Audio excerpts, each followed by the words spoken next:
ओम शांति। हमारे कल्याणकारी बाबा, दुख हरता सुख करता, बिगड़ी को बनाने वाले हमारे भाग्य विधाता पिता हम बच्चों को बार बार स्मृति दिलाते हैं कि बच्चे, तुम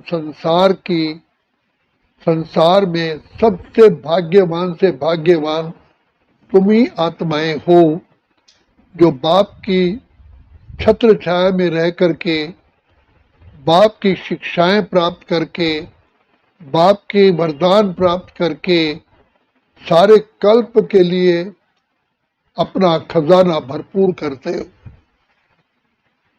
ये जो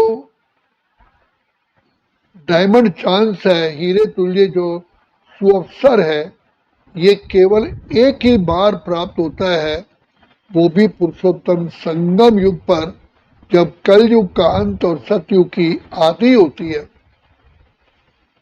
तो बाप बार बार कहते हैं कि बच्चे, तुम आत्माओं ने अज्ञानता के वश, देह अभिमान के वश, रावण के वशीभूत होकर के नाना प्रकार के पाप कर लिए हैं, जिस कारण तुम अज्ञानता की और विकारों की घोर दलदल में फंस गए हो।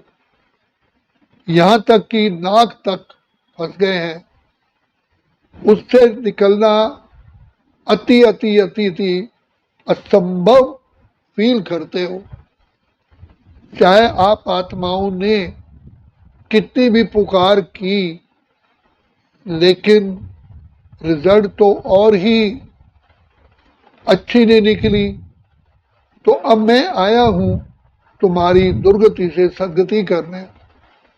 शास्त्रों में लिखा हुआ है कि राजा सगर के बच्चे श्रापित होकर के भस्मीभूत हो गए थे। उनके वंश का एक ही बच्चा बचा था, जिसको भागीरथ कहते हैं। जब उसको मालूम पड़ा कि मेरे सारे पूर्वज भस्मीभूत हो गए हैं, तब उसने उसका रास्ता ढूंढा तो बताया कि गंगा का जल डालने से ये फिर से सुजीत हो जाएंगे। असल में तो सगर भगवान सागर को ही कहा गया, मुझे ही कहा गया। बाप कहते हैं तुम मेरे बच्चे माया से भस्मीभूत हो गए, अब इसका हल है जो ज्ञान की गंगा से तुम आत्मा फिर से सुरजीत होती हो। कहते हैं उसने गंगा को लाने के लिए पहले शिव की भक्ति की, फिर गंगा उसकी जटाओं से निकली, और जहां जहां भागीरथ जाता गया उसके पूर्वज फिर से सुरजीत हो गए। देखा जाए, शिव बाबा की बुद्धि से ही तो ज्ञान मिलता है। ज्ञान सागर पतित पावन, दुख हरता, बिगड़ी को बनाने वाले, उन्होंने स्थूल रूप से पानी दिखा दिया है, क्योंकि पानी के जल से ही शरीर स्वच्छ होता है, कपड़े धुलते हैं, क्लीननेस मिलती है। ये तो आत्मा की बात है। तो आत्मा को धोने के लिए आत्मा को जिस जल की जरूरत है उसे कहते हैं ज्ञान जल। हम लोग गीत भी गाते थे, जब ज्ञान की गंगा में नहाया तो मन का मैल जरा न रहा।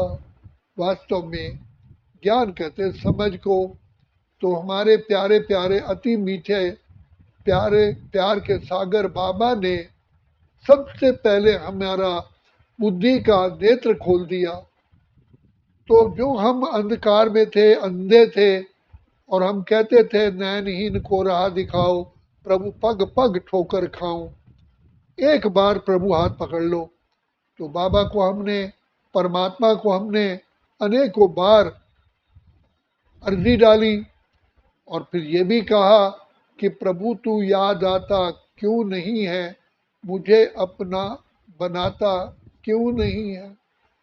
तो बाबा ने आकर के हम बच्चों को तीसरा दिव्य नेत्र दिया, और उसके पश्चात कहा कि बच्चे मैं तुम्हारा अनादि अविनाशी पिता हूँ, चाहे मैं भगवान हूँ, ईश्वर हूँ, लेकिन तुम्हारा तो मैं बाप हूँ।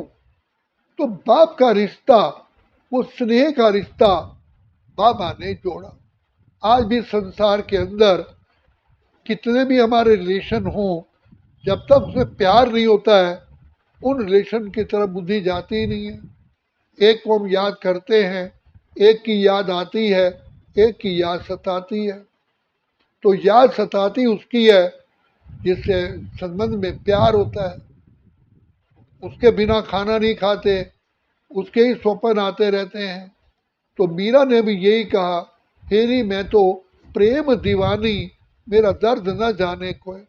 मैं प्रेम से घायल हो चुकी हूँ। तो कहा घायल की गति घायल जाने और न जाने कोई। तो बाप कहते हैं जहाँ स्नेह है, अफेक्शन है, वहाँ याद करना नहीं पड़ता, याद ऑटोमेटिकली आती है, सताती है। तो बाबा ने हमारे दोनों ही प्रश्नों का उत्तर दिया। एक तो दिव्य नेत्र बुद्धि का दिया, जिससे हम अपने आप को जान पाए, अपने घर को पहचान पाए, अपने पिता को, रियल असली पिता को पहचान कर यही है, यही है, यही है, यही बिगड़ी को बनाने वाला है, यही भाग्य विधाता है, यही मुक्तेश्वर है, पाप कटेश्वर है, सहीदाता है, कल्याणकारी है, यही पतित पावन है, इसके सिवा कोई है ही नहीं, सुप्रीम अथॉरिटी यही है। तो बाप ने हमें तीसरा नेत्र दिव्य बुद्धि का दिया और फिर कहा कि मेरे से मैं तुम्हारा पिता हूँ। बच्चे तुम संबंध को भूल गए हो, मुझे अल्लाह, ईश्वर, खुदा, गॉड, परमेश्वर कहते हो। अरे मैं तुम्हारा बाप हूँ। तो बाप और बच्चे का संबंध होने से अति स्नेह होता है और बच्चा बाप की छत्र छाया में ही सुख की भाषा लेता है, अर्थात फीलिंग आती है, निश्चिंत होता है, बेफिक्र होता है। तो कहा ना हमारा शिव है लखदातार, काहे की चिंता, दुआओं का हाथ सिर पर है, फिर डर किस बात का है, जो होगा भला होगा, भरोसा उसके ऊपर। तो बाबा बार बार कहते हैं बच्चे मैं तुम्हारा पिता, वो पिता हूँ जो तुम्हारी सारी बुराइयों को, सारे विकारों को, सारी समस्याओं को, सारी परेशानियों को, सारे दुखों को मैं चूसने वाला हूँ, दूर करने वाला हूँ। तो ऐसा प्यारा प्यारा पिता हमें अभी ही मिला है और सांसों का भरोसा नहीं है। तो इसलिए बाबा कहते हैं बच्चे देखो, तुम देख रहे हो छोटे बच्चे भी शरीर छोड़ रहे हैं, जवान भी छोड़ रहे हैं, आधी आयु के भी शरीर छोड़ रहे हैं। तो बाबा कहते हैं बच्चे समय का भरोसा नहीं। तो इसीलिए कबीर ने भी कहा मनुष्य की जाति क्या है, एक बुलबुले के समान है, पानी केरा बुलबुला, अस मानुष की जात। जैसे बुलबुला होता है पानी में, ऐसे मनुष्य की जाति है, देखत ही छुप जाएगा यूं तारा प्रभात। प्रभात के वेले समय पर हम तारे को देखते हैं आसमान में, थोड़ी देर बाद देखो वो तारा ही गायब होता है, क्योंकि तारा छुप जाता है रोशनी में। इसलिए बाबा कहते हैं कि बच्चे जीवन का भरोसा नहीं है। तो समय वो प्रॉपर्टी है जो एक बार समय बीत जाता है फिर वापस नहीं आता। तो भगवान पिता परमात्मा हमें बार बार चेतावनी देते हैं और कहते हैं बच्चे जो कल करे सो आज कर, आज करे सो अब। तो बच्चे अभी नहीं तो फिर कभी भी नहीं। फिर ये भरोसा नहीं है कि फिर आपको चांस मिले, ये ऐसा है ही नहीं। तो भगवान बार बार हमको कहते हैं बच्चे रात के राही थक मत जाना, सुबह की मंजिल दूर नहीं है। कभी उत्साहहीन नहीं होना। देखो तुम्हारे पीछे किसका हाथ है, दुआओं का हाथ बाप का, भगवान का है, वो पिता के रूप में है। गॉडली ब्लेसिंग, पिता की ब्लेसिंग तुम्हारे ऊपर है। तो जहाँ पिता की ब्लेसिंग है तो वहाँ तो बेफिक्र बादशाह हो, ना कल की फिक्र है ना काल की फिक्र है। इसीलिए बाबा कहते हैं कि बच्चे सदा बुद्धि में शिव बाबा की याद समा के रखोगे तो आने वाली परेशानियाँ आपे ही दूर हो जाएगी। तो बाप कहते हैं कि जो श्री बाबा की प्यार याद में रहते हैं, जो ज्ञान की लहरों में लहराते हैं, वही सुख शांति की लहरों में लहराते हैं, आनंद की लहरों में लहराते हैं, अतीन्द्रिय सुख में रहते हैं। तो बाबा ने हमको आके ज्ञान दिया है कि बच्चे, तुम अति मीठे बच्चे हो, भाग्यवान हो। तो बाप बार बार कहते हैं, मेरे सिक्की लदे बच्चे, मेरे रूहानी बच्चे, मेरे नैनों के नूरे रत्न बच्चे, मेरे दिल तख्त नशीन बच्चे, मेरे सिर का ताज बच्चे। और हम भी कहते हैं, मेरा बाबा, मीठा बाबा, प्यारा बाबा, मेरा नैनों का नूर बाबा। तो बाबा कहते हैं, बच्चे, ये प्यार का संबंध ही है जो पिता परमात्मा के साथ जोड़ के रखता है, और इससे तुम माया जीत, प्रकृति जीत, विश्व जीत बनते हो। लेकिन याद रखना, पाने का समय अभी है, और सांसों का बिल्कुल भी भरोसा नहीं है, नहीं है, नहीं है। हो सकता है सेकंड सेकंड पे फिर कोई बीमारी आ जाए, शरीर में कोई परेशानी आ जाए, कुछ भी हो सकता है। इसलिए जो बाबा कहते हैं ना कि बच्चे जब क्लीन और क्लियर रास्ता होता है तो अपनी मंजिल पर पहुंच जाओ। जो सही ड्राइवर होते हैं, चालक होते हैं, वो मंजिल को और समय को सामने रखते हैं, तब अपनी स्पीड मेंटेन करते हैं। तो बाबा कहते हैं, तुम्हें भी सावधानी से चलना है। ये संगम युग, पुरुषोत्तम संगम युग का समय का पता ही नहीं है। और दूसरी बात है, प्राप्ति कितनी है। तुम्हें कर्म करते हुए भी न्यारा और प्यारा बनना है, जिसको कर्मातीत अवस्था कहते हैं। तो बाप कहते हैं कि संसार भव सागर में, विषय सागर में, बच्चे तुम पहले गोता खा रहे थे, अब बाप ने आकर के तुमको तैरना सिखाया है। तो बार बार समय को सामने रखो, अपने जीवन को सामने रखो, प्राप्तियों को सामने रखो। तो इसीलिए बाप कहते हैं कि बच्चे, ये कल्प कल्प की प्राप्ति है। और ये भी याद रखना, अगर अभी आपने मिस कर दिया, फिर कल्प कल्प के लिए मिस हो जाएगा। अभी नहीं तो फिर कभी भी नहीं, फिर वही चांस मिलेगा ही नहीं। क्योंकि ये ड्रामा हू बहू रिपीट होता है, जैसे फिल्म की रील होती है, वो बार बार रिपीट होती है। तो ये भी ड्रामा में हम अपना पार्ट स्वयं ही फिक्स करते हैं।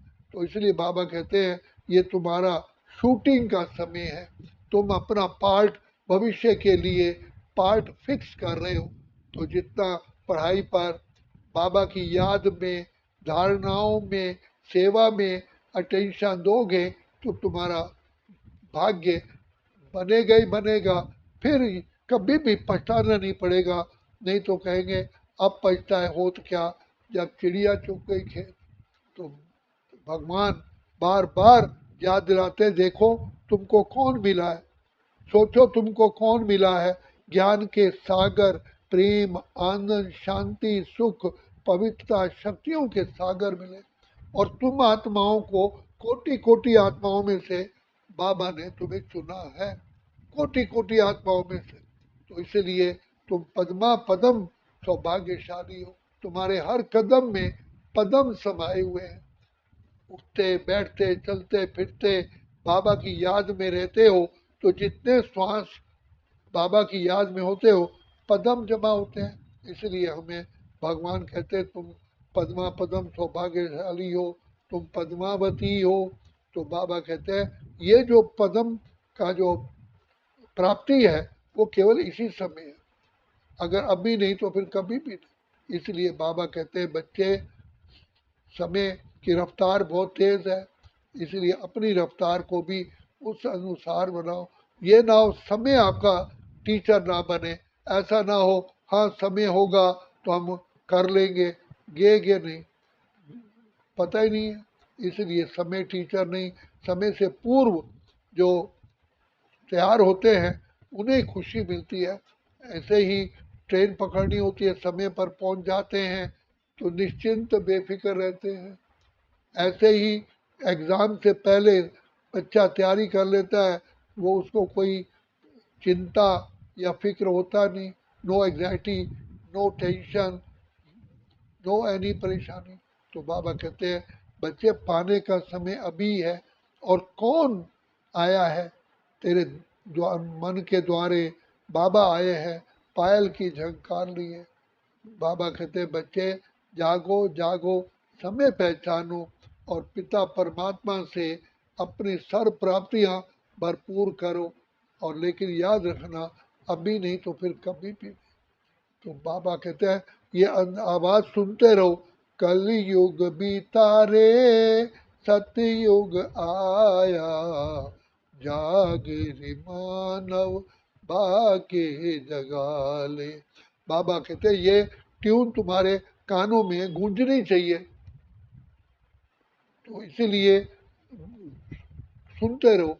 दो युगों से भटका बंदे सुख की तलाश में, पूंजी तेरी लुट गई रहा कुछ न पास रे, ताज तेरा गिर गया बना मोहताज रे, जाग रे मानव भाग्य जगा ले। जैसे बीमारी में भी पैरासीटामोल है या कोई दवाई है, बार बार लेनी पड़ती है। साबुन भी वही होता है, बार बार लगाना पड़ता है। और हम जो खाना खाते हैं, रोटी खाते हैं, आटा भी वही खाना पड़ता है। इसी प्रकार ये ज्ञान के भी पॉइंट्स बार बार हमें बुद्धि का भोजन है। इसलिए सुनते रहो, सुनाते रहो, बुद्धि में समाते रहो, तो आपकी बुद्धि की लाइन सदा क्लियर रहेगी और केयरफुल रहेगी। तो ये ज्ञान चक्षु सदा ही खुला रहेगा। तो इसलिए माया ने, पांच विकारों ने तो हमको ब्लाइंड कर दिया, अंधा कर दिया। बाप हर रोज आकर के ज्ञान का काजल, ज्ञान का सुरमा डालते हैं। तो ये ज्ञान का काजल, ज्ञान का सुरमा अति अति अति आवश्यक है। और बाप के साथ हाथ में हाथ भी अति आवश्यक है। बोगी इंजन के साथ जुड़ी रहती है तो मंजिल पर पहुंच जाती है। अगर बोगी छूट जाए तो इंजन तो आगे चला जाएगा। इसलिए बाबा कहते हैं कि बच्चे बाप का साथ और हाथ सदा ही साथ रहे, तो आपकी विजय आपकी है। अच्छा, ओम शांति, ओम शांति, ओम शांति।